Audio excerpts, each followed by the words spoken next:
I know in my last video, I was just getting my feet wet.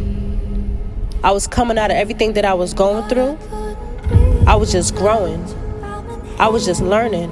I was just keeping contacts and making more contacts. And now here I am. I know it's hard, waiting 365 days, 366 days just to see what you want great come to life. But trust me, everything that you're going through right now, you will not be in the same situation by next year. There's no such thing as hard work going unnoticed. There's no such thing.